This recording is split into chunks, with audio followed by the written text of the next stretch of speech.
Hello guys, so today's topic is multiple regression model.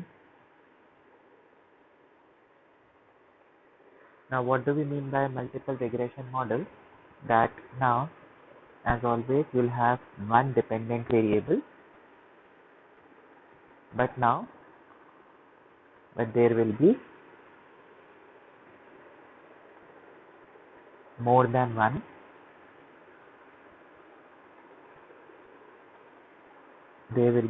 one explanatory variable.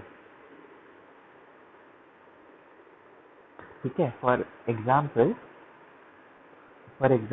if we talk about demand, so demand, as you all know, it is a function of price, it is a function of income, it is a function of taste and preferences, it is a function of expected future price.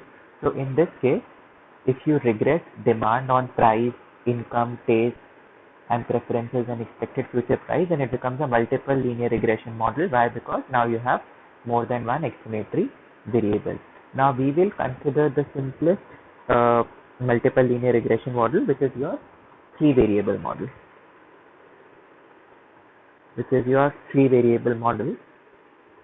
So I take y dependent variable as a function of two variables x2 and x3. Now why am I calling them x2 and x3 and not x1 and x2? Because when we will see the model, so we will write beta 1 plus beta 2 x2. ठीक है, तो क्योंकि beta का नीचे subscript 2 है, तो इसलिए उसको यूनिफॉर्म बनाने के लिए इसको x के नीचे भी we will put the subscript 2 and not y. ठीक है, so in this case, so this is your linear regression model. Now it is linear, it is still linear. So linearity किसमें होती है? Linearity in parameters. Your variables x2 and x3 may not be linear. ठीक है, so let us look at the non-stochastic CRF, non-stochastic population regression function. इस case में क्या होगा? तो non-stochastic population regression function होगा that your expected value of y conditional, उसमें सिर्फ x था, यहाँ पर क्या xi था, तो यहाँ x2i and x3i हो जाएगा. ठीक है, अगर आपको याद हो e of y conditional x is your beta 1 plus beta 2x. तो इस बार क्या हो जाएगा? तो you have both the expectation, so it is equal to beta 1 plus beta 2 x2i plus beta 3 x3i plus beta 3 x3i. Is this clear? So what will be the stochastic PRS? Stochastic population regression function. What is the basic philosophy? That जो सारी y की values हैं वो average value of y given x2i and x3i के equal नहीं होंगी population में. वो किसकी equal होंगी? So they will be equal to yi is equal to e of y conditional x2i comma x3i plus ui, which is your error term. So you will have yi is equal to beta 1 plus beta 2 x2i plus beta 3 x3i plus ui. Is this clear? So this is basically your multiple linear regression model. So here, as always, beta 1 is your intercept term. Beta 1 is your intercept parameter or the intercept term, and beta 2 and beta 3, they are your slope coefficient.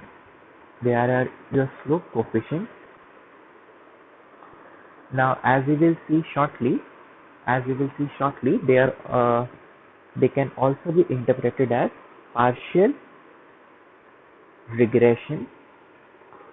They can also be interpreted as partial regression coefficients. This we will discuss shortly. Is this clear?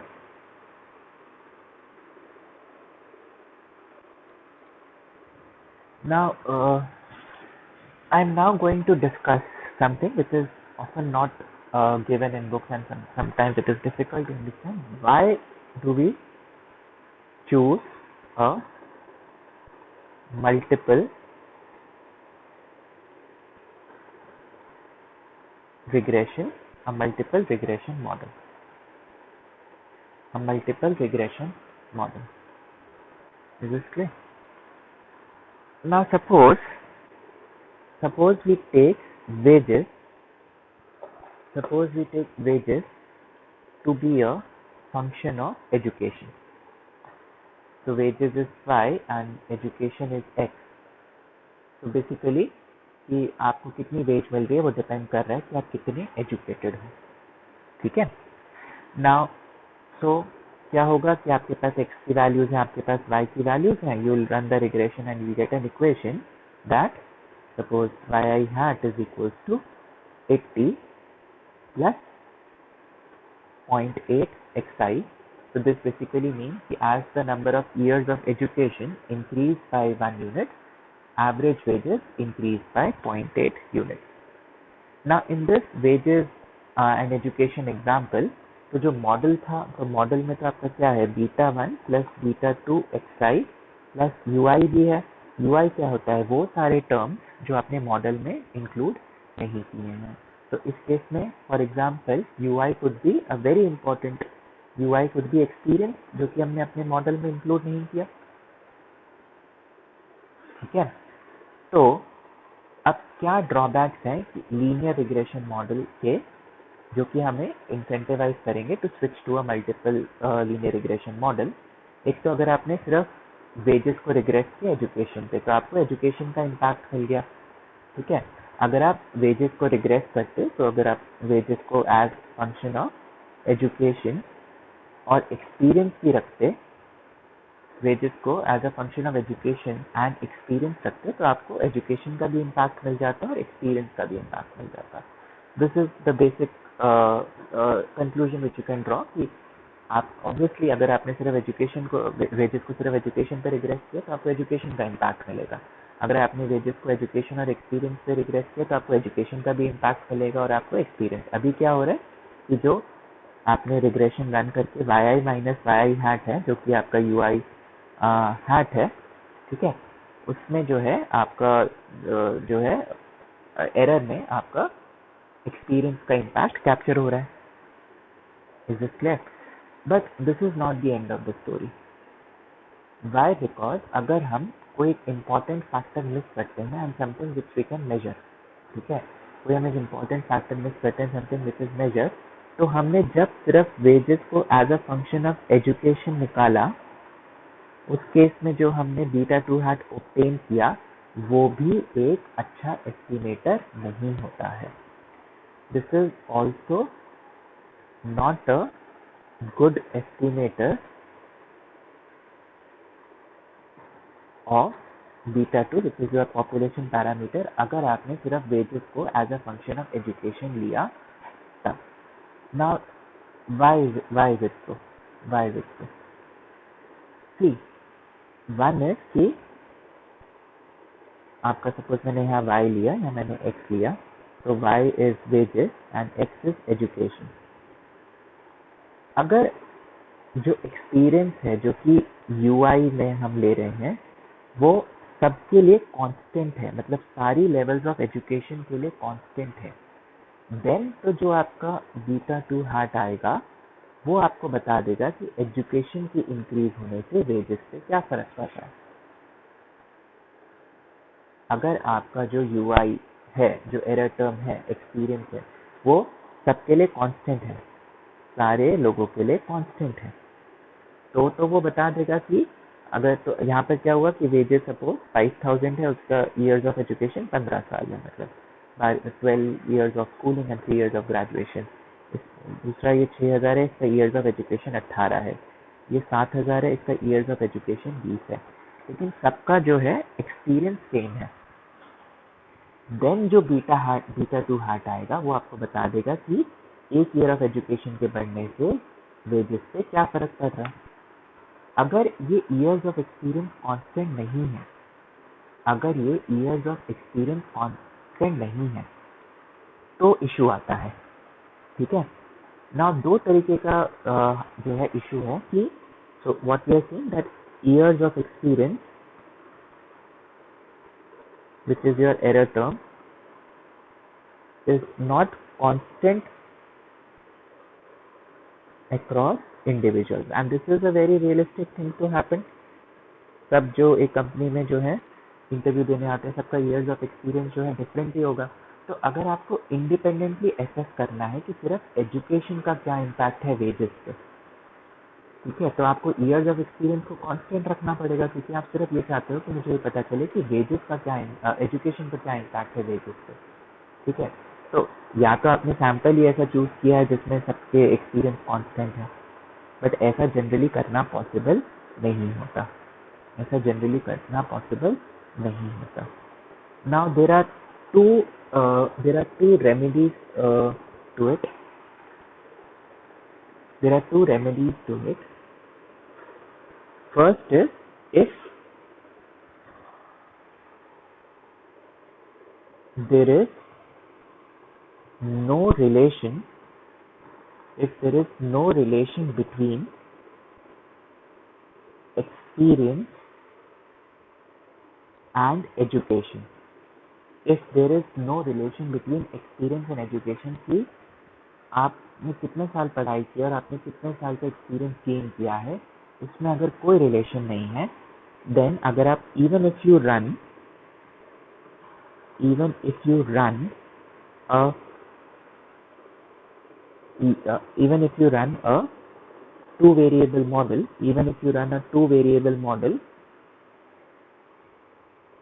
you will get an unbiased estimator of beta 2 of beta 2. तो what we are saying कि अगर आपका जो error term में कोई variable है जो कि आपको पता है, ठीक है, लेकिन आपने उसको अपने मॉडल में नहीं लिया है, you know what that variable is, ठीक है, आप इसको मेजर भी कर सकते थे बट आपने अपने मॉडल में नहीं लिया है, ठीक है। तो इन जनरल क्या होगा कि अगर आपको सिर्फ एजुकेशन का इम्पैक्ट देखना है वेजेस पे, अब साथ में भी उसका एक्सपीरियंस भी तो है ना, ठीक है। अगर आपने एजुकेशन का इम्पैक्ट देखना है वेजेस पे, एंड सपोज एजुकेशन और एक्सपीरियंस में कोई रिलेशन है, जनरली क्या होता है कि जितनी ज़्यादा एजुकेशन होगी उतना कम एक्सपीरियंस होगा। जनरली ये होता है कि आपने जो है पढ़ाई करने में ज़्यादा साल गुजार दिए, ठीक है, तो एक्स इंक्रीजेज तो your you fall, x increases तो योर यू फॉल, ठीक है। तो अब आप ये नहीं कह सकते कि जो आपका बीटा 2 हैट आएगा वो आपका जो है इम्पैक्ट बताएगा कि एजुकेशन का क्या इम्पैक्ट है वेजेस पे, बिकॉज इट कुड बी कि एक्स चेंज हो रहा है, उसकी वजह से यू चेंज हो रहा है और उसकी वजह से वाई चेंज हो रहा है, इंक्रीज हो रहा है या डिक्रीज हो रहा है, जो भी हो रहा है, ठीक है। तो यू कैन नॉट कंक्लूड कि एजुकेशन का क्या इम्पैक्ट है वेजेस पे, वाई, बिकॉज जो आपने वेरिएबल नहीं लिया अपने मॉडल में, ठीक है, जो फॉर एग्जाम्पल एक्सपीरियंस आपने नहीं लिया, तो एजुकेशन ने एक्सपीरियंस को इन्फ्लुएंस किया। तो जो ये 15 है, ठीक है, तो एक तो हमने केस डिस्कस कर लिया कि ये कांस्टेंट है, सपोज कांस्टेंट नहीं है, अब क्योंकि ये 15 है तो इसकी वजह से कुछ सर्टेन ईयर्स ऑफ एक्सपीरियंस होगा, उसकी वजह से उसकी वेज 5000 है। सिमिलरली 18 ईयर्स ऑफ एजुकेशन है, उसकी वजह से उसका एक्सपीरियंस कम होगा, क्या पता वो कंपनी जो है लो एक्सपीरियंस वालों को, फ्रेशर्स को ज़्यादा पैसे देती है। Is this clear? तो अगर आपका जो एक्सप्लेनेटरी वेरिएबल, आपने टू वेरिएबल मॉडल में एक ही एक्सप्लेनेटरी वेरिएबल लिया और आपके एरर टर्म में कोई रिलेशन है, ठीक है, तो आप ये नहीं कह सकते कि जो आपका बीटा 2 हटाया वो एजुकेशन की वजह से, आपको क्या पता एजुकेशन से एक्सपीरियंस चेंज हो रहा है और एक्सपीरियंस की वजह से आपका वाई चेंज हो रहा हो, ठीक है। तो अगर लेकिन एक्सपीरियंस और एजुकेशन में, तो बेसिकली अगर एक्स एंड यू में कोई कोरिलेशन नहीं है,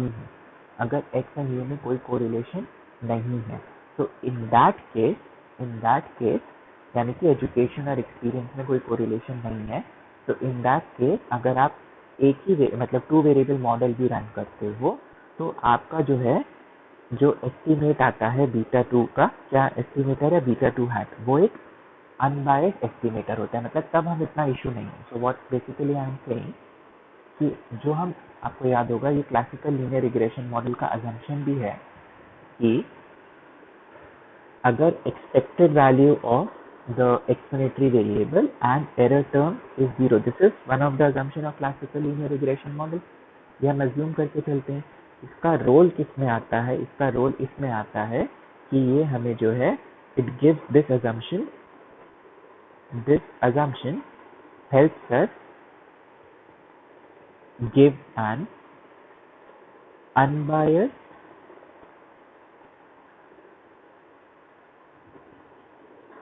estimator. This assumption helps us give an unbiased estimator of beta 2 of beta 2. Is this clear? But how realistic is this assumption? अगर मैं कहूँ कि एक्सपीरियंस और एजुकेशन में कोई रिलेशन नहीं है, तो ये assumption रियलिस्टिक नहीं है, ठीक है। तो in that case that means कि हम जो है 2 वेरिएबल मॉडल पे रिलाई नहीं कर सकते।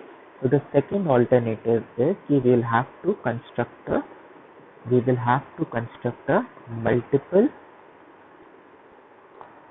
regression model. We will have to construct a multiple regression model if this assumption is difficult to satisfy. So what we are basically saying कि अगर आपका जो dependent variable है, जो कि generally होता है that it is a function of 2 variables x2 and x3, ठीक है। और आपने जो है सिर्फ अगर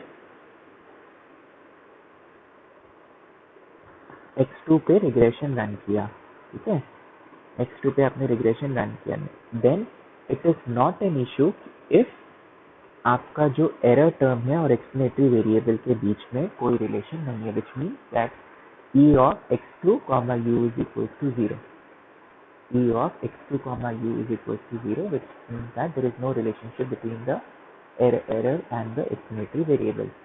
इसका एक फॉर्मल प्रूफ मैं अभी करने जा रहा हूँ, और एक आपका इंट्यूटिव प्रूफ क्या है कि आपके पास यहाँ पर वेजेस है, यहाँ पर एजुकेशन है, और एरर में आपका एक्सपीरियंस है, ठीक है। अब एजुकेशन और एक्सपीरियंस में कोई फर्क ही नहीं है, मतलब एजुकेशन और एक्सपीरियंस में कोई रिलेशन ही नहीं है।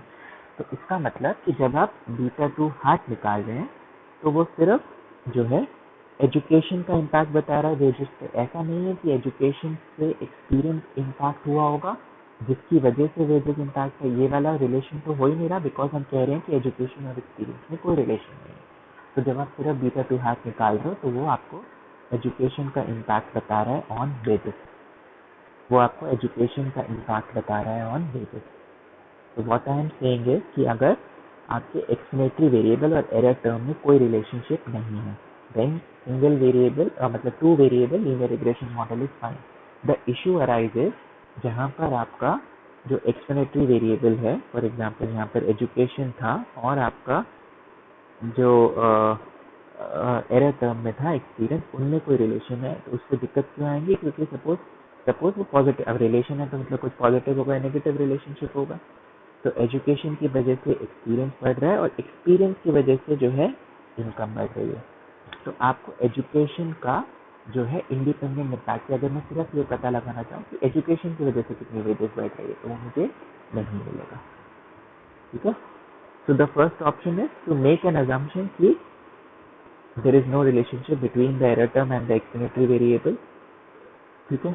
अभी we will mathematically prove that if such an assumption holds, then we will still get an unbiased estimator of a good estimator का मतलब unbiased estimator मिलना चाहिए, ठीक है। We will still get an unbiased estimator of beta 2, but if there is a relation between education and experience, in that case you can't do a 2 variable model. You will then have to take yi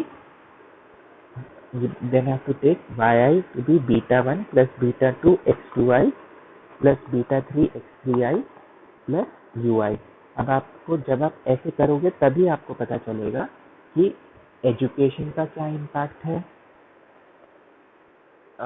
wages पे and experience का क्या impact है wages पे, क्योंकि अब आपने क्या किया, एरर टर्म में से जो पहले इसमें एक्सपीरियंस एरर टर्म में था वो आपने इसमें से बाहर निकाल के डिकम्पोज कर दिया, ठीक है, एक्सप्लिसिटली आपने अपने मॉडल में इंक्लूड कर दिया। तो अब जो ये होगा ये सिर्फ एजुकेशन का इम्पैक्ट होगा, और जो ये होगा ये सिर्फ आपका एक्सपीरियंस का इम्पैक्ट होगा। Is this clear? अगर आप ऐसा नहीं कर रहे थे तो क्या हो रहा था कि बीटा 2 में जो है एक्सपीरियंस का इम्पैक्ट भी आ रहा था, बीटा 2 में एक्सपीरियंस का इम्पैक्ट भी आ रहा था। हो गई ना कि अगर ये 5000 जैसे मैंने एक्सप्लेन किया और ये 15 है, ये 6000 है, ये 18 है, ठीक है, आप कैसे कह सकते हो कि x की वजह से ही y चेंज हो रहा है? ठीक है, वो आप तभी कह सकते हो, या तो आपका एरर कांस्टेंट है तब आप कह सकते हो कि सिर्फ x के बढ़ने से y बढ़ रहा है, लेकिन अगर x की वजह से u बढ़ रहा है, u की वजह से y बढ़ रहा है, तब आप ये नहीं कह सकते कि सिर्फ x की वजह से आपका इशू है, x की वजह से y का इम्पैक्ट होगा। Is this clear? So this is the basic philosophy कि we take a multiple linear regression model, ठीक है, we take a multiple linear regression model. Now let us see mathematically कि जब हम ये वाला assumption लेते हैं e of x2, u equals to 0, तो ये इससे कैसे प्रॉब्लम हमारी सॉल्व हो जाती है, ठीक है। So this is a famous topic in economics which is called as omitted variable bias. This is called as omitted variable bias.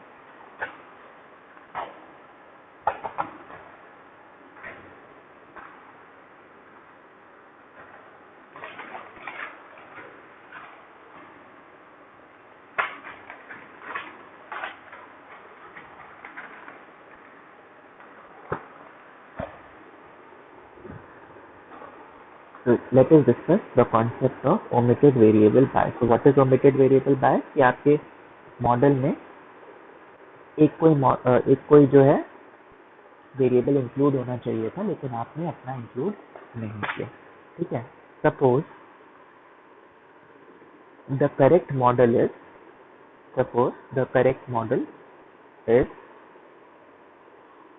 yi is equals to beta 1 plus beta 2 x2y plus beta 3 x3i plus ui। यानी कि आपको जो है dependent variable को जो कि y है, इसको दो वेरिएबल्स का फंक्शन लेना था, x2i का और x3i का। तो अगर आप इसको एस्टिमेट करोगे, if estimate this,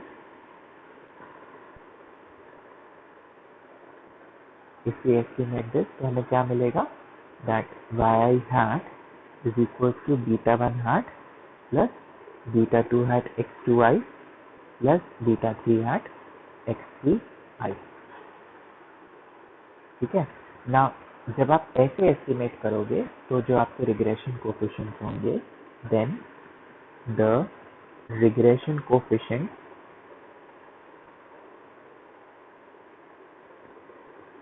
beta 2 hat and beta 3 hat are unbiased regression coefficients. Beta 2 hat and beta 3 hat are unbiased estimators of beta 2 and beta 3. So what do we mean by that they're unbiased estimator? That is, expected value of beta 2 hat is equals to beta 2 and expected value of beta 3 hat is equal to beta 3 is equal to beta 3. Is this clear? ठीक है। Suppose we regress the following model. Suppose we regress the following model. Now what we are doing is कि हम सिर्फ एक ही variable पे अगर उसको regret करते हैं तो ठीक है। So what we are saying that your yi is just a function of x2i. So I am taking yi is equal to beta 1 star plus beta 2 star x2i plus ui star।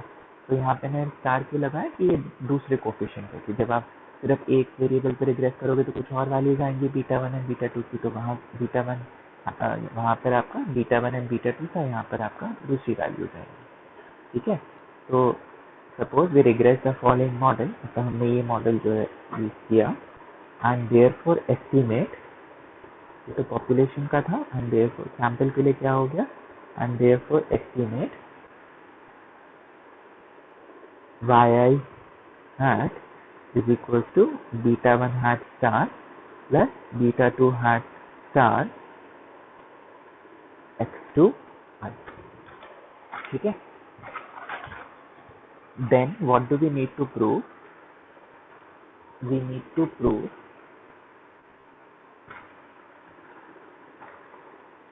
that beta 2 hat star would not be, beta 2 hat star would not be an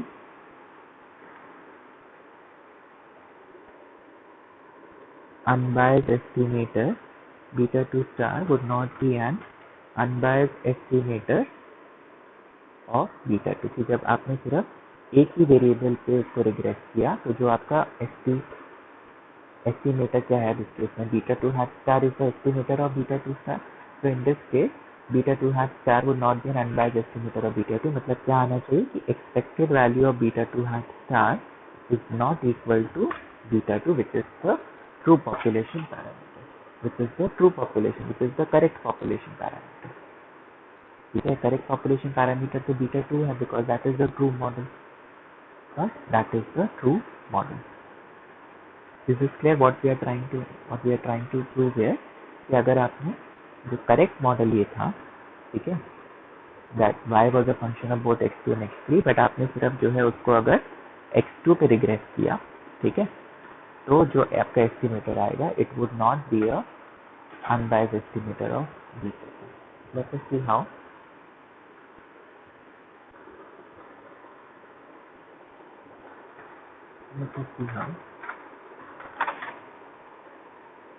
So what we are saying that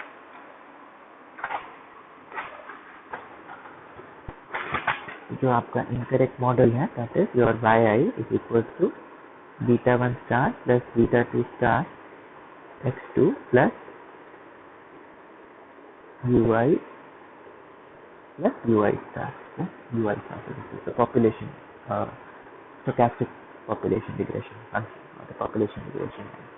तो हमें पता है कि beta 2 hat का क्या formula होता है. तो बीटा 2 हैट अगर आप करोगे, तो अगर आपका नॉर्मल लीनियर रिग्रेशन मॉडल होता है, तो वो क्या होता है, covariance between X and Y upon variance of X होता है.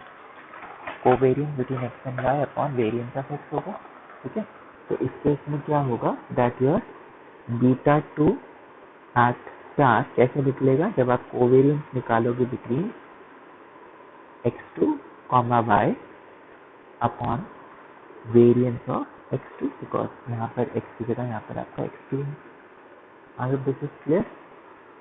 ठीक है,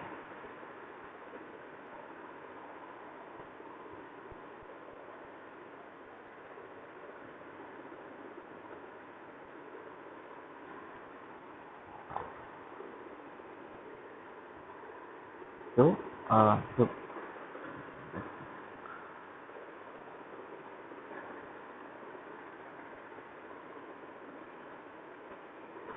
so your beta 2 hat star is equal to covariance of x2 comma y upon variance of x2.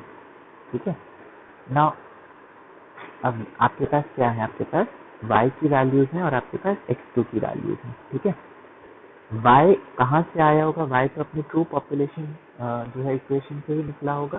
ठीक है, y तो आपके करेक्ट मॉडल से निकला होगा, which is y is equal to beta 1 plus beta 2 x2 i plus beta 3 x3 i plus ui. उसी से आपकी y वैल्यूज निकली होंगी, मतलब जो सैंपल में वैल्यूज है वो जनरेट तो इसी मॉडल से हुई है.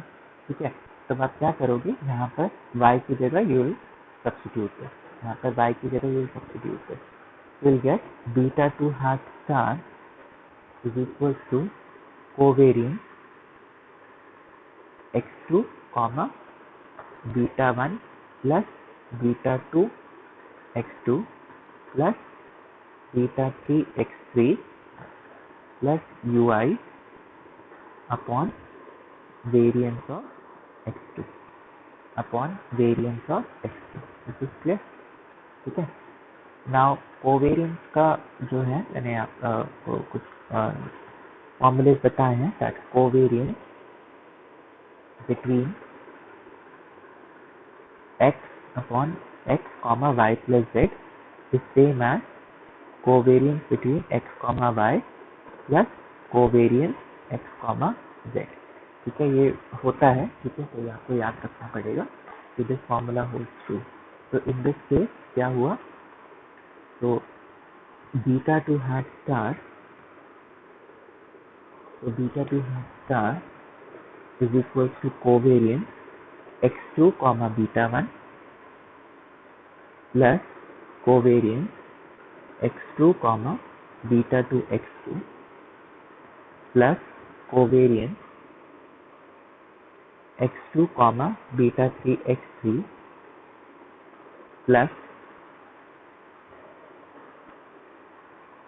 covariance x2 comma u, and नीचे you have variance of x2, नीचे you have variance of x2, ठीक है। Is this clear? Now what is covariance of x2 comma beta 1? Beta 1 is a constant, ठीक है। So what is covariance between, suppose एक coefficient a and what and x, it is equal to 0। why? Because इसका formula क्या होगा, e of a minus e of a and x minus e of x। अगर आपको covariance का formula मैंने इतनी बार बताया, that covariance x comma y is e of x minus e of x, y minus e of y, ठीक है। So in this case it would be e a minus e of a, x minus e of x। Now क्योंकि this is a constant, so expected value of a constant is also that constant, so this is equal to 0, तो ये पूरा 0 हो गया। Is this clear? तो यहाँ पर क्या क्या हो गया, तो covariance between x2 and beta 1 is 0, ठीक है। Now एक और फॉर्मूला होता है, आप इजीली इसको वेरीफाई कर सकते हो, that covariance x comma a Y. अगर यहाँ पर एक कांस्टेंट है तो simply you can take a बाहर, तो it become a covariance X Y. You can use easily verify this formula, कोई डिफिकल्ट नहीं है, ठीक है।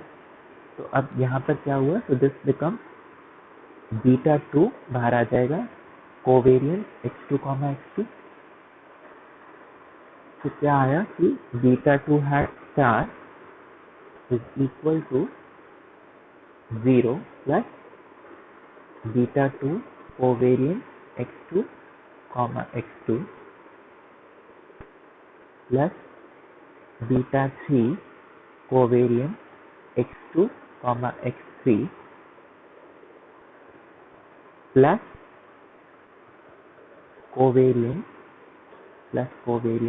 x2 comma u plus covariance x2 comma u upon variance of x2 upon variance of x2, ठीक है। Now what is beta, what is covariance x2 comma x2? x2 का covariance is because so this becomes nothing but variance of x2, this becomes nothing but variance of x2। Is this clear? ठीक है, तो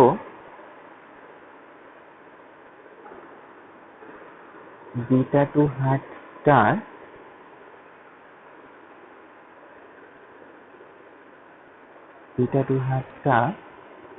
is equal to,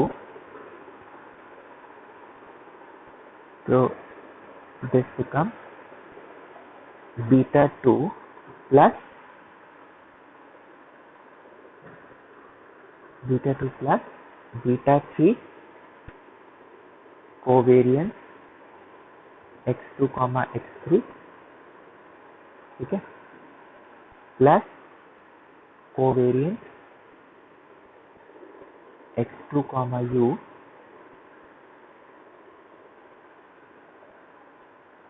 basically beta 2 के साथ variance of x3 था, वहां पर beta 2 variance of x3 था, ठीक है, अपॉन नीचे वेरिएंस ऑफ x2 है, ठीक है। तो अगर मैंने इसको यहाँ किया तो ये बन गया beta 2 variance of x2 upon variance of x2, ठीक है, plus covariance of x2 comma x3 upon variance of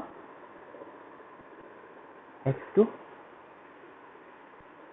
plus covariance x2 comma u upon variance of x2। Basically ये तो आपका कैंसिल हो गया, ठीक है। तो क्या बचा,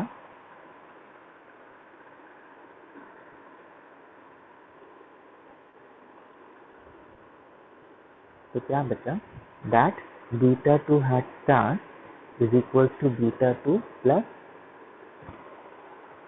beta 3 covariance of x2 comma x3 upon variance of x2 plus covariance of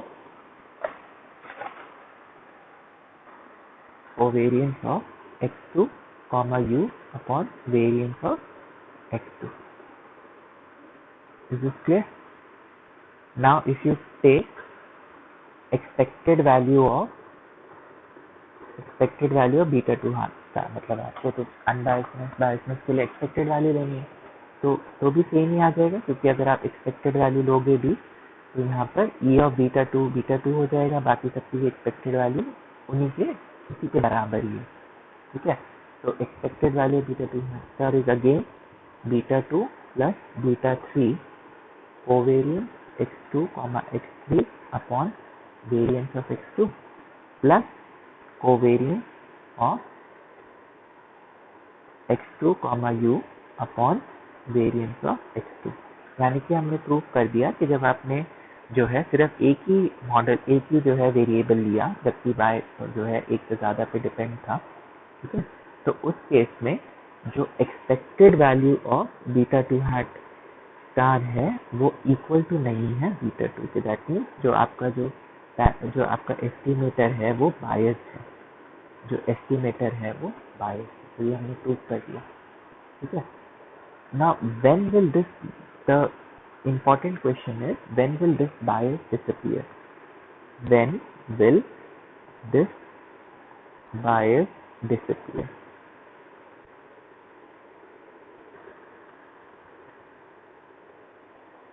The first is, this bias will disappear only if your covariance between x2 comma x3 equal to 0 and covariance between x2 comma u is equal to 0, तभी वो बायस disappear करेगा। ये है आपका, इसको मुझे अगर सिर्फ बीटा 2 के बराबर लाने, यानी कि ये टर्म 0 होना चाहिए कि वेरिएंस ऑफ x2 तो 0 नहीं होगा, और ये वाला टर्म 0 होना चाहिए, ठीक है। तो this bias will disappear when x2 and x3 is equals to 0 and covariance of x2 comma u is equals to 0। Now how do we interpret this हमारे वेज वाले एग्जाम्पल में? तो अगर wage is a function of education and experience और आपने अपने model में सिर्फ education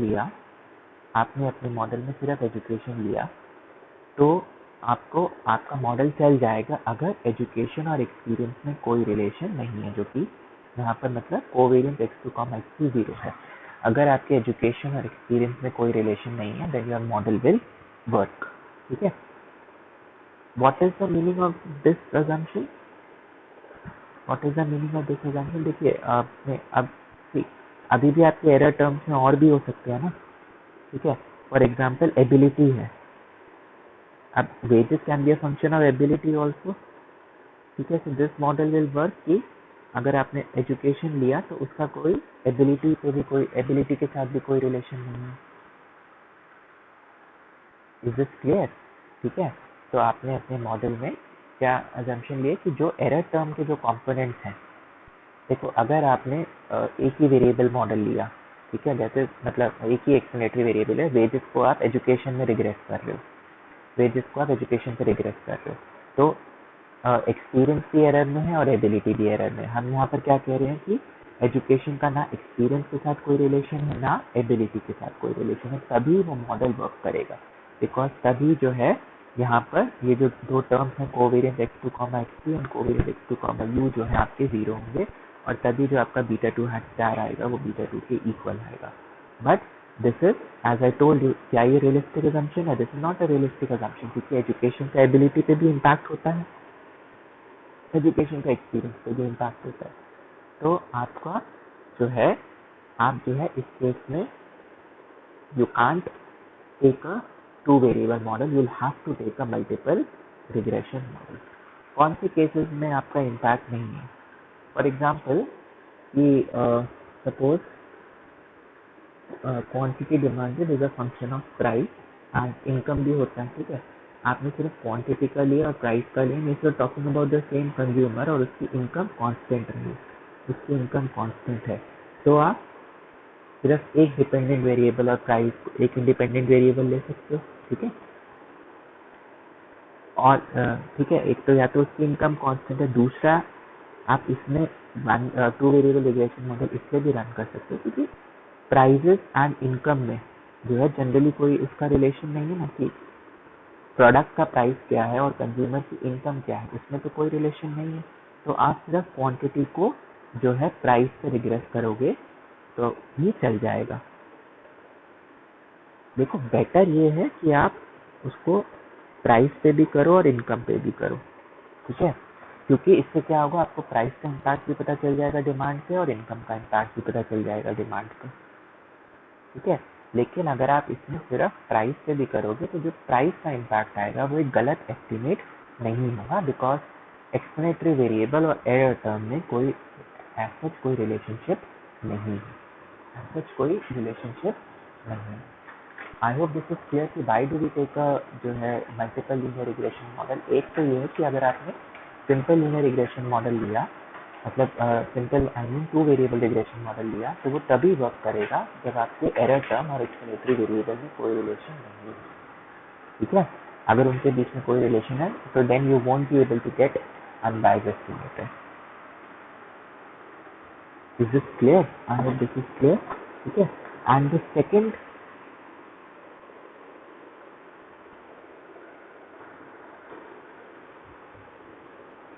so why go for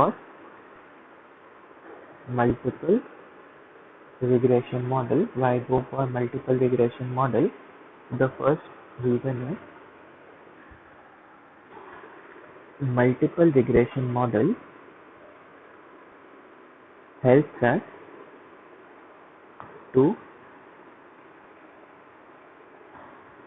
explicitly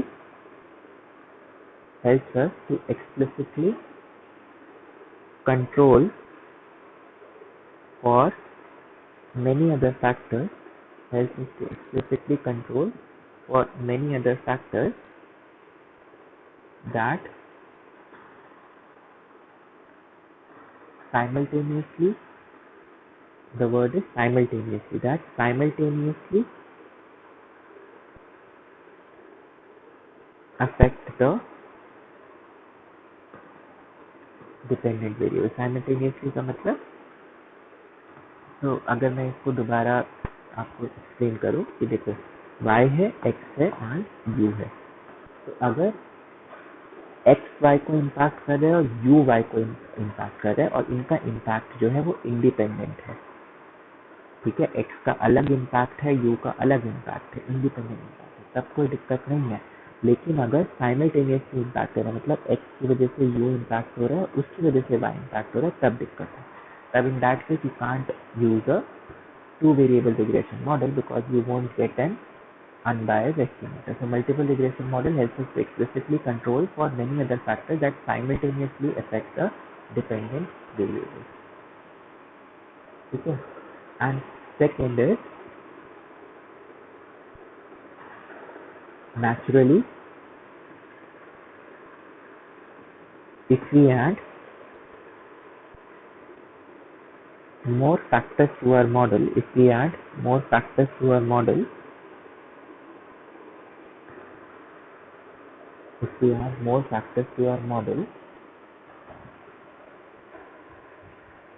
that are useful for explaining y,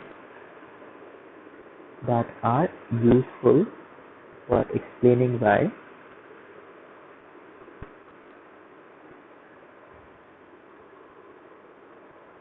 then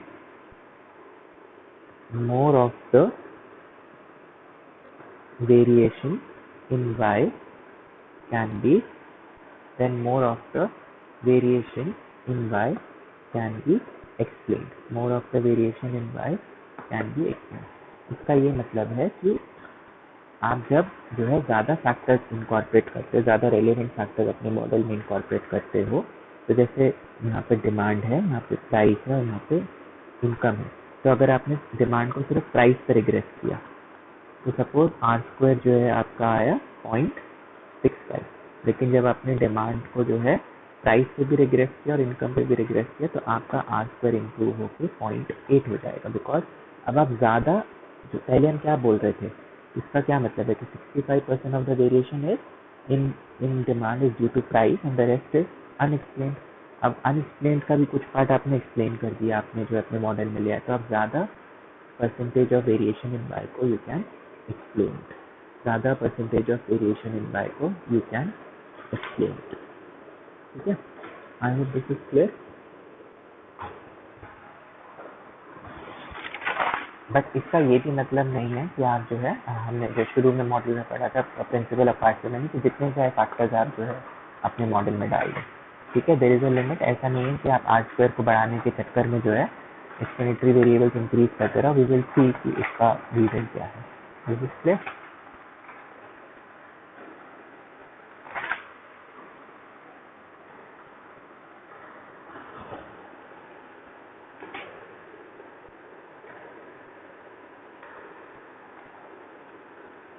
Now what is the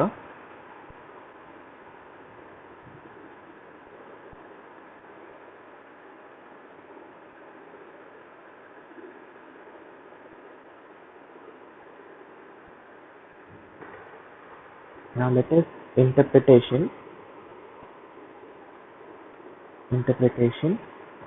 of the regression coefficient. Let us interpret the regression coefficient, basically जो आपके जो है beta 2 hat and beta 3 hat. So basically what we are saying that your model is yi is equals to beta 1 plus beta 2 x2i plus beta 3 x3i plus ui. तो ये क्या है, ये आपका जो है, so this is nothing but your stochastic PRS. This is nothing but your stochastic PRS. तो same इसमें हम OLS अभी हम देखेंगे कि OLS कैसे रन करना है। सेम OLS रन करके we will get the value, we will get using OLS we will get beta 2 hat and beta 3 hat. OLS use करके आपको beta 2 hat and beta 3 hat की वैल्यूज मिलेंगी। We will see how. ठीक है, तो जब आपको वैल्यूज मिल गई तो you can write y hat is equals to, so basically beta 1 hat की भी मिली जाएगी, beta 1 hat, beta 2 hat and so you have beta 1 hat plus beta 2 hat x2i plus beta 3 hat x3i. ठीक है, so this is your non stochastic SRS because इसमें कोई UI का वो नहीं है। ठीक है, now so let us interpret these coefficients. So beta 1 hat is your intercept, so this basically means it is the predicted value, it is the average, so predicted है, it is the average value of y when x2 is equals to x3 is equals to 0. ठीक है, x2 is equals to x3 is equals to 0, जब आप यहाँ पर इसको equal to 0 तो कितनी जो है प्रेडिक्टेड वैल्यू। तो जनरली मैंने आपको बहुत बताया कि इंटरसेप्ट वोंट मेक सेंस कि अगर आपने x2 और x3 दोनों को साइमल्टेनियसली 0 कर दिया तो beta 1 hat is equal to y, तो इसका क्या मतलब है, तो generally intercept won't make sense. ठीक है, now what we are interested in कि beta 2 hat and beta 3 hat का क्या मीनिंग है, beta 2 hat and beta 3 hat का क्या मीनिंग है। ना सपोज अगर आपका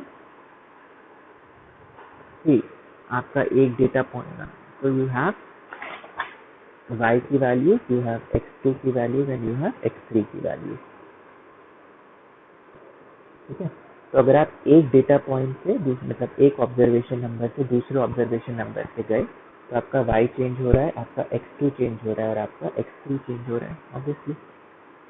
ठीक है, तो अगर तो मेरी ओरिजिनल इक्वेशन क्या थी, that y hat is equal to β1 hat plus β2 hat x2i, जो मतलब मैंने इक्वेशन एस्टिमेट की, प्लस β3 hat x3i।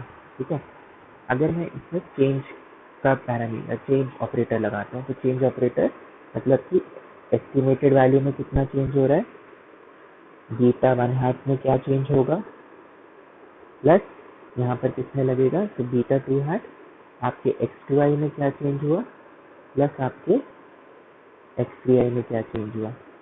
तो बेसिकली आप जो है एक डेटा पॉइंट से दूसरे डेटा पॉइंट पे मूव कर रहे हो तो x2 और x3 में चेंज होगा। ठीक है, यहाँ आपकी yi hat की वैल्यूज है और yi hat की वैल्यूज में चेंज होगा।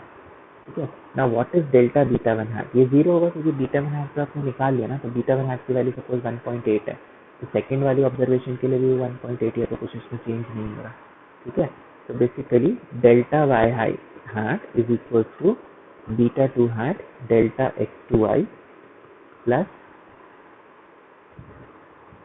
β3 hat delta x3i। This is clear.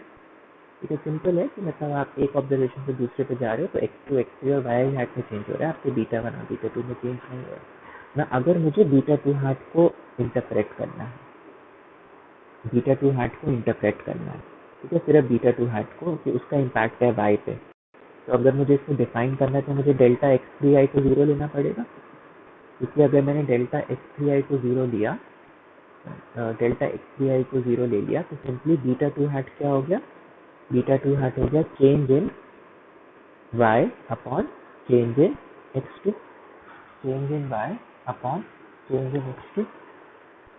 Is this clear. ठीक है, so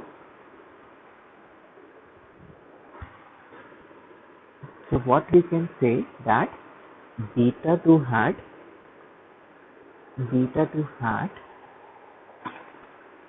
measures the β2 hat measures the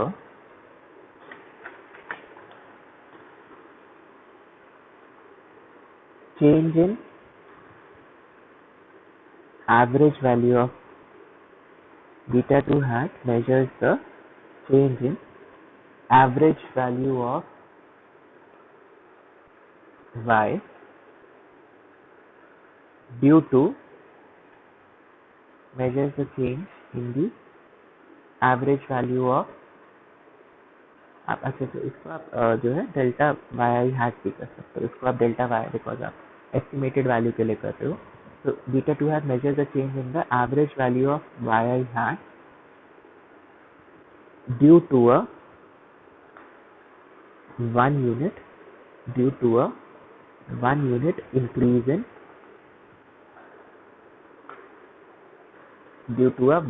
increase in x2 keeping x3 constant,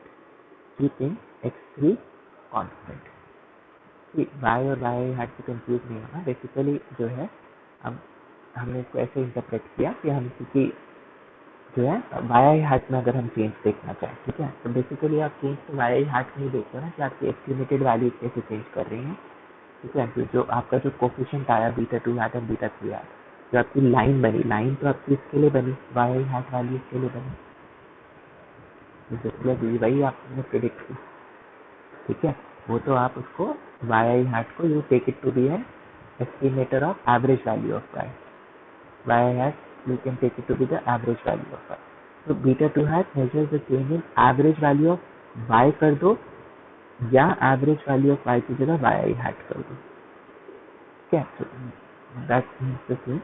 so basically जब आपका x3 जीरो मतलब चेंज इन x3 जीरो है कि अगर x3 में चेंज कुछ नहीं हो रहा तो β2 hat सिंपली, तो β2 hat का क्या इंटरप्रिटेशन है कि अगर आपका x2 1 यूनिट से बड़ा तो y average value of y में क्या चेंज होगा। एवरेज वैल्यू ऑफ y में क्या चेंज हुआ। I hope it is making sense. तो व्हाट वी देखो, कोई भी चीज़ को अगर आपको डिफाइन करना पड़ता है, ठीक है, तो कभी कभी आपको जो है कुछ चीज़ों को नॉर्मलाइज करना पड़ता है। जैसे मैं आपको प्रेशर क्या होता है, pressure is force upon area. तो इसको डिफाइन कैसे करते हैं, तो pressure is force applied on a unit area. जब एरिया 1 मीटर स्क्वायर है तो जो उस पर प्रेशर जो उस पर फोर्स पड़ रहा है वो प्रेशर है। तो यहाँ पर भी हमने ये लिखा कि delta Y hat is equal to beta two hat delta X two I plus beta three hat delta X three I. ठीक है, तो अगर डेल्टा एक्स थ्री आई, अगर मुझे सिर्फ बीटा टू हैट को इंटरप्रेट करना है तो और उसका इम्पैक्ट देखना है वाई आई पे, तो वो कौन दे रहा है, बीटा टू हैट। लेकिन वो कब सिर्फ बीटा टू हैट है, जब वो आपका जो है change in x three zero है, मतलब एक्स थ्री में कुछ चेंज नहीं हो रहा। सिमिलरली अगर मुझे बीटा थ्री हैट को डिफाइन करना है, तो बीटा थ्री हैट कब होगा, it is equal to delta Y i hat by delta X three i. Yes, that is, it gives you the how does y hat changes when x3 increases by 1 unit keeping x2 constant, मतलब x2 का impact constant है, keeping x2 constant। ठीक है, इसलिए आपको ये थोड़ा सा फेमिलियर लग रहा होगा कि ये कौन से कोफिशिएंट्स होंगे। तो beta two hat and beta three hat, therefore because ये पार्शियल इम्पैक्ट देते हैं, beta two hat and beta three hat are partial regression. Beta 2 hat and beta 3 hat are partial regression coefficients. Beta 2 hat and beta 3 hat are partial regression coefficients because ये partial impact दे रहे हैं। partial का मतलब कि the other variable is kept constant। आप लोगों ने पढ़ा हुआ है partial derivative। जिससे तो let us study an example, let us study a qualitative example to discuss this। ठीक है, suppose marks in second year, जिसको मैं सपोज m से डिनोट कर रहा हूँ। Marks in second year are a function of class 12 performance, are a function of class 12 के marks suppose. तो क्लास 12 के मार्क्स जो है मैंने सपोज x2 से डिनोट किए, एंड आपके फर्स्ट ईयर के मार्क्स जो मैंने x3 से डिनोट किए। ठीक है, तो basically marks in second year, आपके marks in second year, suppose मैंने ये सोचा, मैंने एक हाइपोथेसिस लगाया कि वो क्लास 12 के मार्क्स और फर्स्ट ईयर के मार्क्स पे डिपेंड करता है। ठीक है, तो my dependent variable is in class 12 के marks, independent variable are m is your second year के marks, independent variable are x2 which is class 12 के marks and x3 which is your first year के marks। ठीक है, तो मैंने कुछ data collect किया, मतलब मैंने सपोज जो है 100 बच्चों का डेटा कलेक्ट किया, उनके सेकेंड ईयर के मार्क्स लिए, उनके फर्स्ट ईयर के मार्क्स लिए और उनकी क्लास 12 की परफॉर्मेंस। ठीक है, and I get this, my regression equation is that mi hat, जैसे y hat होता है, mi hat is equals to 1.29 plus 0.453 x2i plus 0.094 x3i plus 0.094 x3i। ठीक है, तो ये सपोज जो है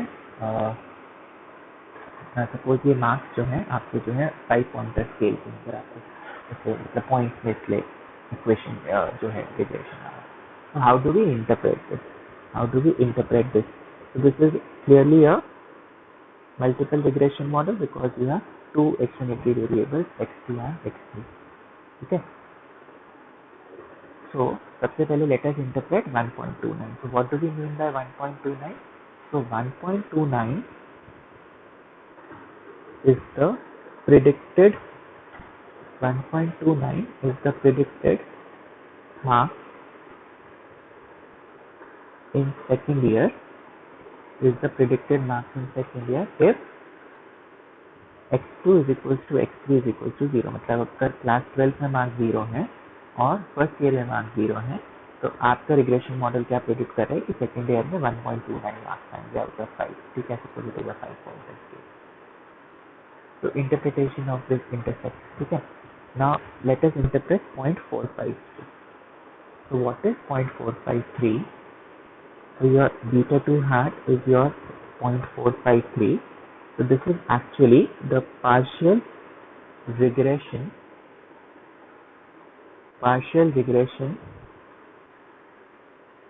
coefficient, and ये पॉजिटिव है, partial regression coefficient between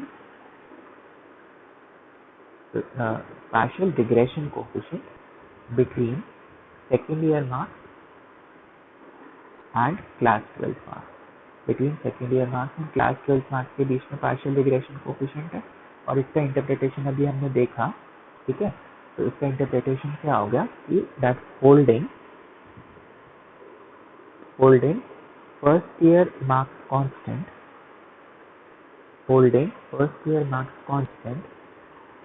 if class 12 marks, holding first year marks constant if class 12 marks increase by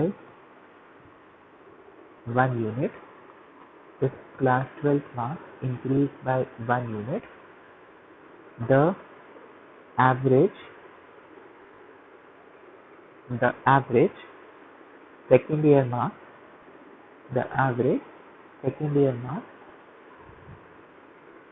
will increase by 0.453 unit, ठीक है। तो 2 वेरिएबल मॉडल और 3 वेरिएबल मॉडल में क्या फर्क आया कि आप इसमें जो है बोल रहे हो कि जो आपका जो दूसरा वेरिएबल है उसको आप कांस्टेंट रख रहे हो, क्योंकि तभी आप बीटा 2 हैट को इंटरप्रेट कर पाओगे।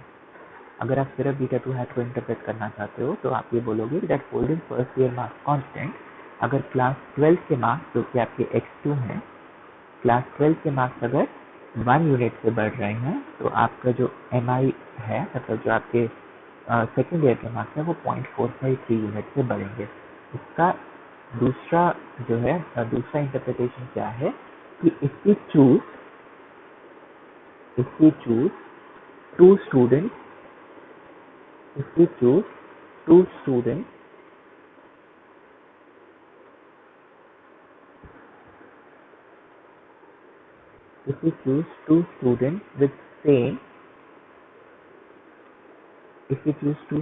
with same first year marks, but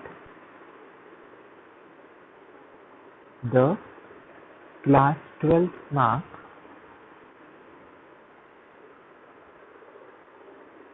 of student 1, but the class 12 marks of student 1 is 1 point higher than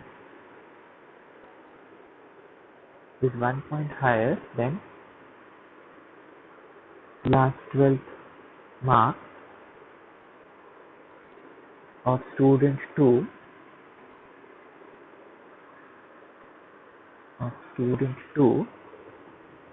then our model predicts that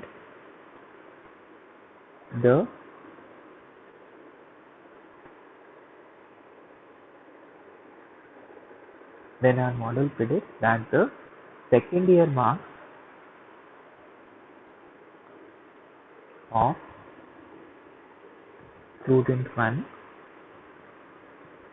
will be 0.453 units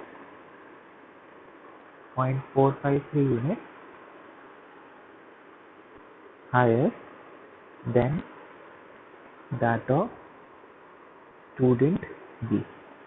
Than that of student second. See what we are saying कि y is second year में कितने marks हैं, जो आपका n है, ठीक है। Second year में कितने मार्क्स हैं, किस पर रिग्रेस कर रहे हो, क्लास 12 के मार्क्स पर which is x2, and then आप उसको रिग्रेस कर रहे हो फर्स्ट ईयर के मार्क्स पे,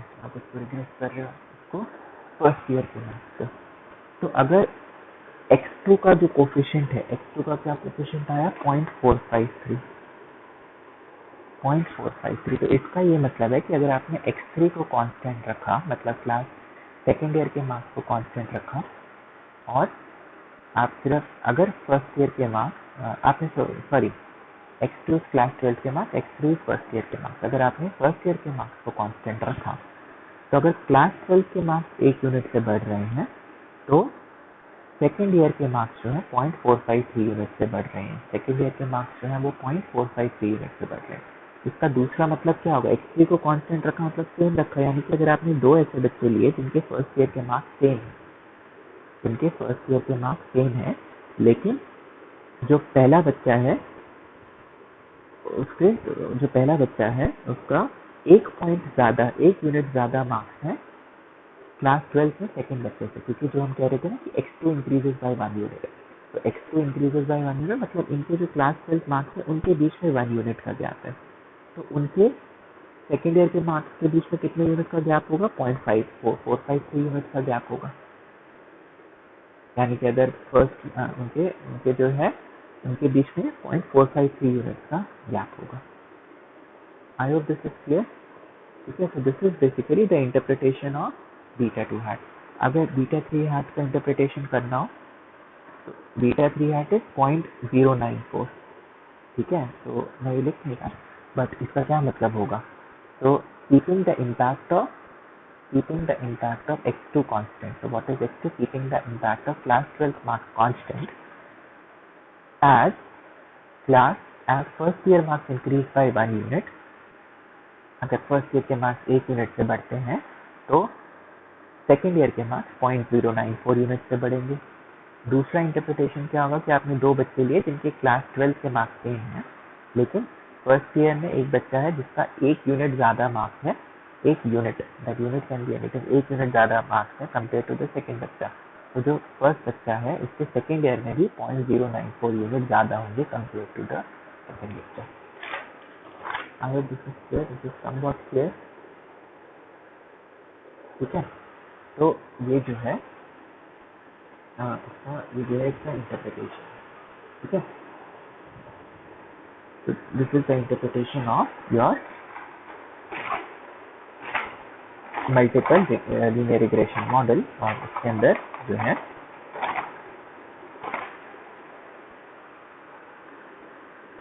partial regression coefficients का इंटरप्रिटेशन। ठीक है, नाउ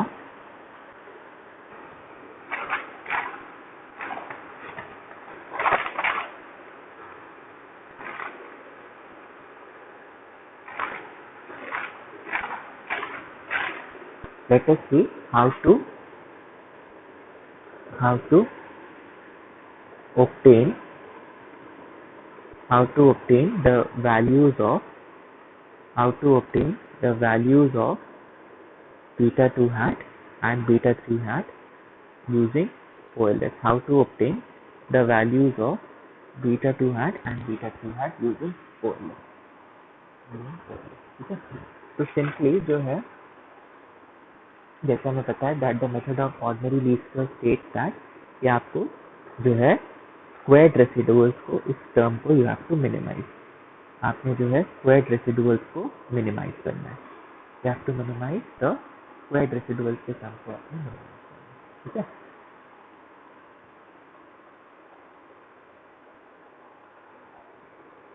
तो आपका जो मल्टीपल लीनियर रिग्रेशन मॉडल है, ठीक है,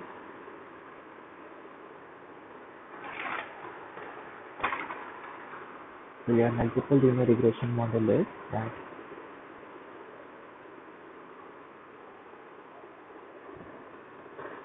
yi hat is equals to, पहले पॉपुलेशन वाला लिख देते हैं,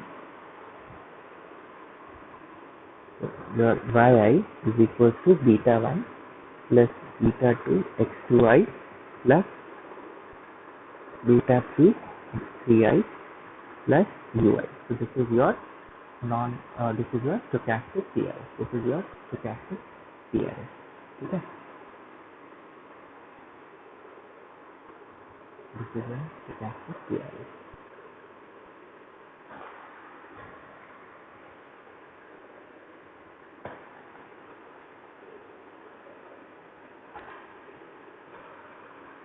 stochastic SRS क्या होगा, स्टोचैस्टिक सिमिलरली स्टोचैस्टिक SRS क्या होगा, हाथ लग जाएंगे, तो will have y hat is equals to beta 1 hat plus beta 2 hat x2i plus beta 3 hat x3i plus ui hat plus ui hat. Is it clear? ठीक है.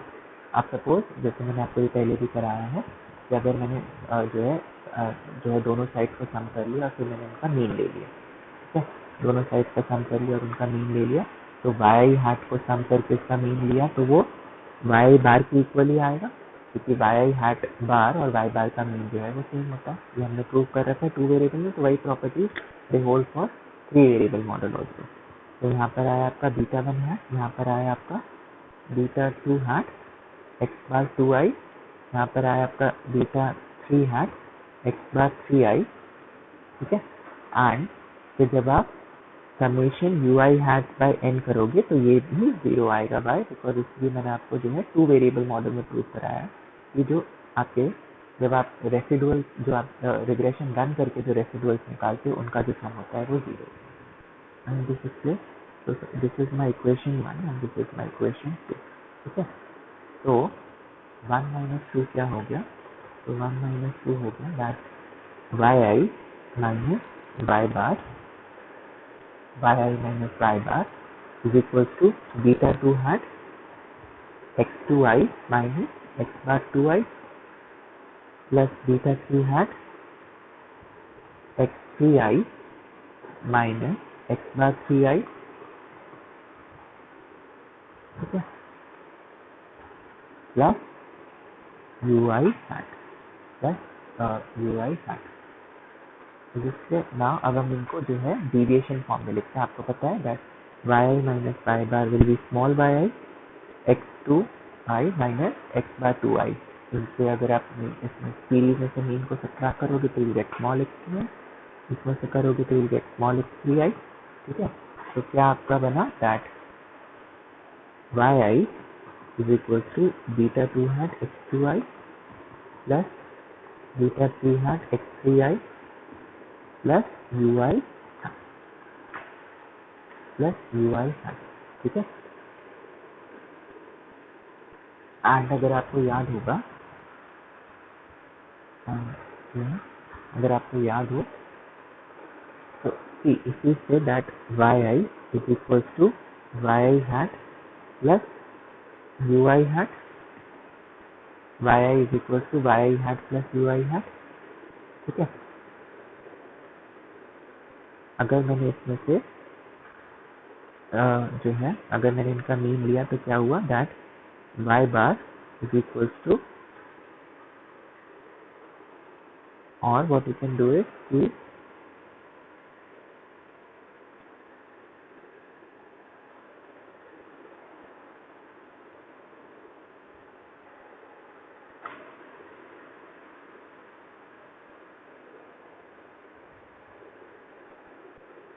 हाँ, तो yi is equals to yi hat plus ui है.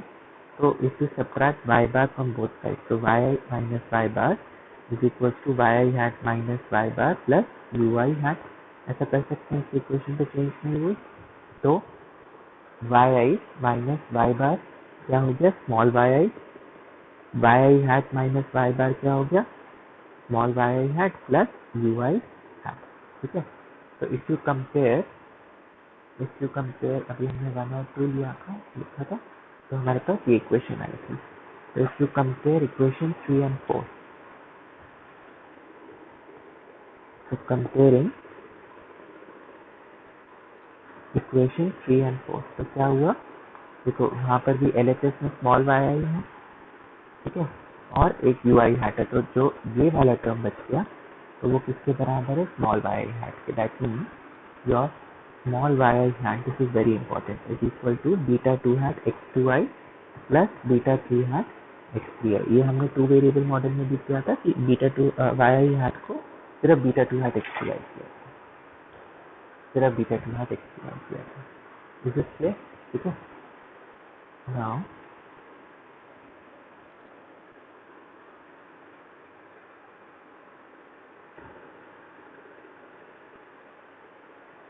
So ui, so basically yi is equals to yi hat plus ui hat deviation form में. तो ui hat is equals to yi minus yi hat. ठीक है, it is equal to yi minus beta 2 hat x2i minus beta 3 hat x3i ui hat की value. ठीक है, this is analogous to what we have done in the two variable model. अब हमें क्या करना है, OLS में summation ui hat स्क्वायर चाहिए होता है. So this becomes summation yi minus beta 2 hat x2i minus beta 3 hat x3i का square minus beta 3 hat x3i का स्क्वायर. ठीक है, तो वन वे अब आप क्या करोगे, तो basically you have to differentiate del summation ui hat square by del beta 2 hat, इसको इक्वल टू 0 करोगे, and del summation ui hat square by del beta 3 hat उसको 0 करोगे. ठीक है, उसको 0 करोगे और फिर उन दो इक्वेशंस को जो है आप सॉल्व करोगे, तो you get the values of beta 2 hat and beta 3 hat. Basically इन दोनों से आपको जो है you will get the two least square normal equation, you get the two least square normal equation. But मैंने आपको एक शॉर्टकट बताया था, आपको अगर याद हो शॉर्टकट, तो मैंने आपको बोला था कि आप जो है इनकरेक्ट इक्वेशन लिखो. You right the incorrect equation that your yi is equals to beta 1 plus beta 2 x2y. ठीक है, तो पहली लीस्ट का normal beta 1 hat plus beta 2 hat x2y ये कराया था. तो पहली जो है लीस्ट का नॉर्मल इक्वेशन निकालने के लिए क्या करना है, आपने सम करना है. तो summation y is equal to n beta 1 hat plus beta 2 hat summation x2y. दूसरी निकालने के लिए पहले आप इसको x से मल्टीप्लाई करोगे और फिर सम करोगे. ठीक है, ये वाला आपको जो है मैंने शॉर्टकट बताया था. अब इस केस में आपको क्या याद रखना है, तो इस केस में आपको यही शॉर्टकट है, बट आपको इसको डेविएशन फॉर्म में याद रखना है. तो basically you have to remember that yi is equals to beta 2 hat plus beta 3 hat plus beta 2 so it is sorry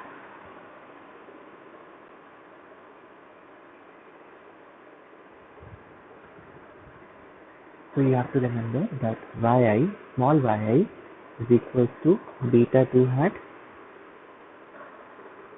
x2i plus beta 3 hat x3i. again this is an incorrect equation. why? because यहाँ पर या तो yi hat होना चाहिए था या आगे एक ui hat होना चाहिए था, क्योंकि अभी हमने प्रूव किया कि yi hat की value beta 2 hat x2i plus beta 3 hat x3i है.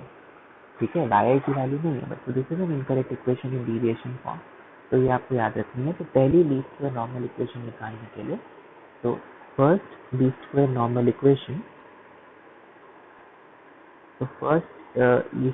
इक्वेशन निकालने के लिए आपने इसको x2 से मल्टीप्लाई करके सम करना है.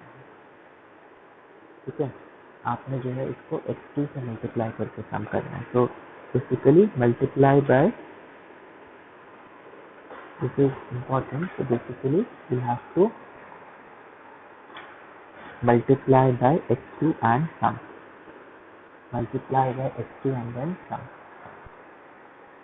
This is clear.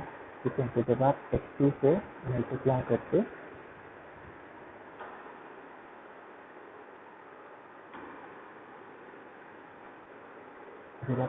मल्टीप्लाई करके सम करोगे, तो आपका आएगा दैट समेशन x2i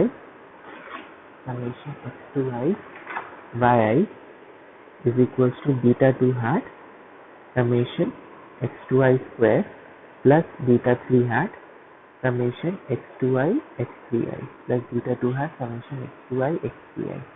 ठीक है, second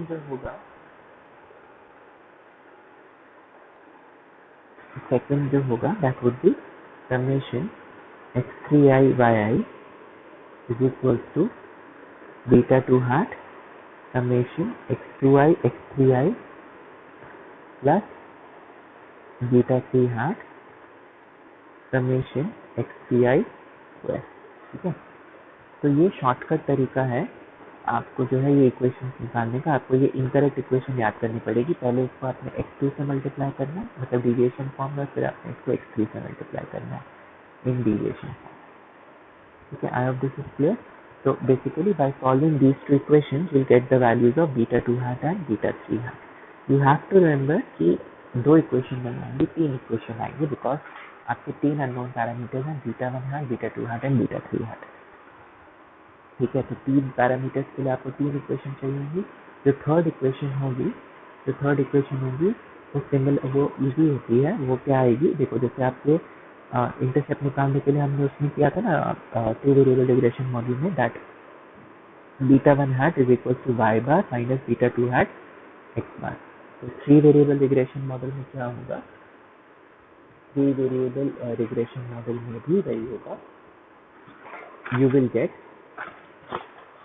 beta 1 hat is equal to Y bar minus beta 2 hat X bar 2। अब आपको याद रखना है कि यहाँ पर कैपिटल आएगा।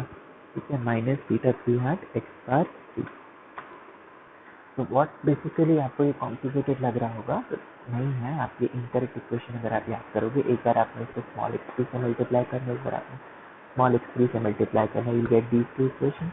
ठीक है, और थर्ड वाली आपको ये डिराइव करने के लिए एग्जाम में नहीं आएगी कोई भी इक्वेशन। ठीक है, मल्टीपल के लिए नहीं आएगा, ओनली टू वेरिएबल के लिए आएगा। तो आप जो है सिंपली जो है आपको ये इक्वेशन आप शॉर्टकट याद करोगे, x2 से मल्टीप्लाई करोगे, x3 से मल्टीप्लाई करोगे, यू गेट दीज इक्वेशन। और जैसे बीटा 1 हैट उसमें आया था, यहाँ पर ऐसे आ जाएगा। ठीक है, let's write the equation again.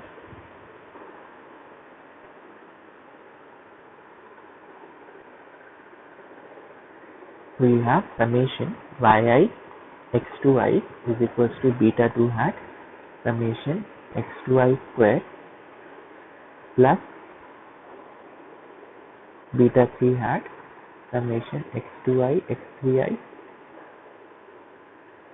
summation yi x3i is equals to beta 2 hat summation x2i x3i plus beta 3 hat summation x3i square। तो ये दो इक्वेशन है, हमें किसकी वैल्यू चाहिए, बीटा 2 हैट और बीटा 3 हैट की हमें किसकी वैल्यू चाहिए, बीटा 2 हैट और 2। तो कैसे सॉल्व करोगे, तो you can solve it using Cramer's rule. Cramer's rule से इसे सॉल्व कर सकते हैं। तो बीटा 2 हैट क्या होगा, जब आपको बीटा 2 हैट निकालना है तो आपको बीटा 2 हैट के कोफिशिएंट्स को रिप्लेस करना है बाय योर कांस्टेंट। ठीक है, तो beta 2 hat would be summation y x2, और मैं आई नहीं लिख रहा, समेशन y x2, यहाँ हो जाएगा summation y x3 summation x2 x3 upon summation x3 square. ठीक है, डिनोमिनेटर होगा summation x2 square summation x2 x3 summation x2 x3 and summation x3 square. तो बेसिकली तो ये कैसे निकलेगा, this minus this and this minus this.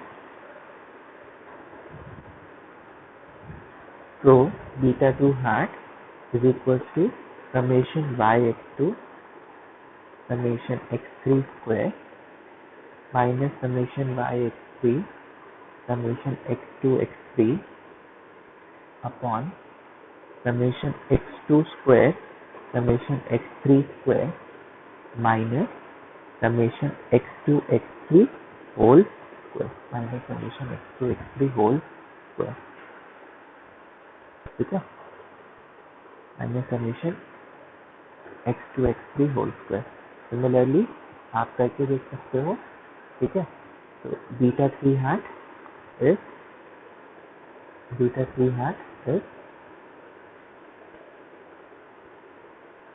Summation x2i square summation y x2 summation x2 x3 summation y x3 upon summation x2 square summation x2 x3 summation x2 x3 by summation x3 square. ठीक है, तो ये हो गया equal to summation x2 square summation y(x3) minus summation y(x2) summation x2 x3 upon summation x2 square summation x3 square minus summation x2 x3 whole square minus summation x2 x3 whole square. ठीक है, so these are the two regression coefficients beta 2 and beta 3 है। beta 1 hat निकालना तो कैसे निकालोगे? So beta 1 hat would be y bar minus beta 2 hat x bar 2 minus beta 3 hat x bar 3। तो आप जो है सिर्फ आप जो है एक ही का फॉर्मूला याद रखो बीटा 2 हैट का, क्योंकि बीटा 3 हैट के लिए क्या करना है, जहाँ जहाँ x2 है वहाँ x3 कर देना। ठीक है, सिमेट्रिकल फॉर्मूले हैं, डिनोमिनेटर तो सेम ही है ना, डिनोमिनेटर तो सेम ही है दोनों का, summation x2 square summation x3 square minus summation x2 x3 whole square. Numerator में जैसे बीटा 2 हैट में समेशन y(x2) x3 स्क्वायर है, यहाँ क्या हो जाएगा, बीटा 3 हैट में समेशन y(x3) x2 स्क्वायर। तो जहाँ 2 है वहाँ 3 हो जाएगा। तो बेसिकली जो है आपको अगर फॉर्मूला दिया जाएगा, आपको अगर आंसर करने का फॉर्मूला दिया जाएगा, आपको क्वेश्चन सॉल्व करने जैसे हम लोग वीडियो में करेंगे मल्टीपल लीनियर रिग्रेशन मॉडल का। ठीक है, तो आपको एक ही फॉर्मूला बीटा 2 हैट का याद रखना है, उससे आपका जो है प्रॉब्लम जो है सॉल्व हो जाएगा। Is this clear? ठीक है, तो we will discuss the numerical, we will discuss the numerical multiple linear regression in the next video. It was a pretty long video, so take your time to comprehend it. I am sure there would be questions, there should be questions. Okay, you can read Gujarati also, multiple linear regression model wala chapter, and so I'll have 2 more videos in this. One is a numerical and how to solve a multiple linear regression model, and the second is coefficient of determination R square in case of a multiple linear regression. Okay, thank you.